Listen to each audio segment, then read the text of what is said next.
Salam, kali ini kita akan membahas tentang karakter emas. Tentu saja kepemilikannya sangat menentukan nilai mata uang setiap negara di seluruh dunia. Di sisi lain, emas dibeli dengan tujuan yang berbeda. Pertama, untuk kebutuhan bahan produksi barang-barang berlapis emas seperti komponen elektronik, medali penghargaan, kosmetik, dan lain sebagainya. Kedua, untuk kebutuhan konsumtif, dilakukan oleh masyarakat pada umumnya dengan tujuan untuk koleksi, mas kawin, hadiah, dan lain-lain. Ketiga, untuk investasi, membeli emas untuk disimpan dalam waktu bertahun-tahun dan menjualnya kembali ketika membutuhkan uang. Dan yang terakhir, untuk bisnis. Hingga saat ini hanya bisa dilakukan oleh pemilik toko emas dengan perputaran modal melakukan transaksi jual beli emas untuk mendapatkan keuntungan.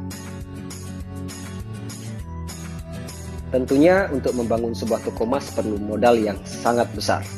Nah, bagi yang modalnya pas-pasan, bisa berdagang jual beli emas secara legal tanpa harus jadi miliarder dulu.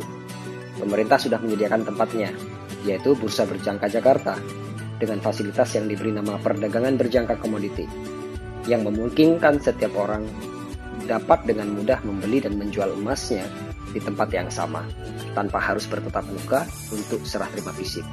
Dan semuanya sudah diatur oleh Undang-Undang Nomor 32 Tahun 1997 di Indonesia.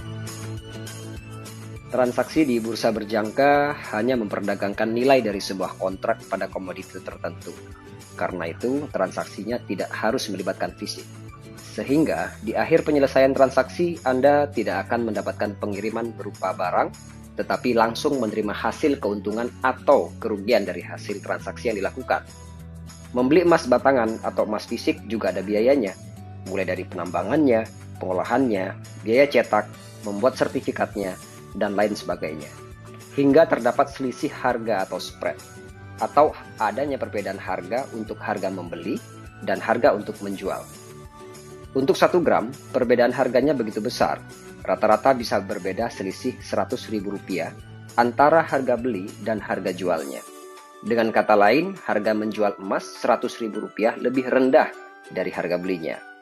Sebagai contoh, ketika membeli di toko emas dengan harga Rp800.000, maka di waktu yang sama, harga jual yang berlaku adalah Rp700.000.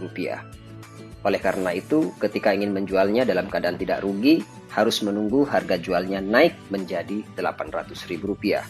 Atau harga emas naik sebanyak Rp100.000 terlebih dahulu, baru break even point atau balik modal. Butuh waktu kurang lebih 1 tahun. Dan tahu nggak, spread untuk 1 gram di bursa cuma berkisar Rp34 per gramnya. Kecil banget kan? Dengan legalisasi atau kepastian hukum yang dijamin langsung oleh pemerintah, dan dengan selisih spread atau selisih harga beli dan harga jual yang begitu kecil, menjadikan resiko menjadi lebih minimal. Tentunya tidak perlu khawatir lagi untuk bisa memanfaatkan peluang ini. Solusi untuk bisa mencari untung dari emas, harus beli emas dengan harga spread yang kecil, yaitu di bursa. Untuk di Indonesia, Bursa Berjangka Jakarta. Tetapi perlu diingat kembali bahwa mendaftarlah di perusahaan pialang berjangka yang legal dan pastikan setiap transaksi Anda adalah transaksi yang legal dan terdaftar di Bursa Berjangka Jakarta. Pilihlah perusahaan pialang berjangka yang memiliki dan mendaftarkan akun Anda dengan SITNA atau Sistem Informasi Transaksi Nasabah yang dirilis resmi oleh Clearing Berjangka Indonesia. Masih yang transparan, menjelaskan mengenai peluang dan resiko tentang bagaimana berdagang jual beli emas di Bursa Berjangka Jakarta.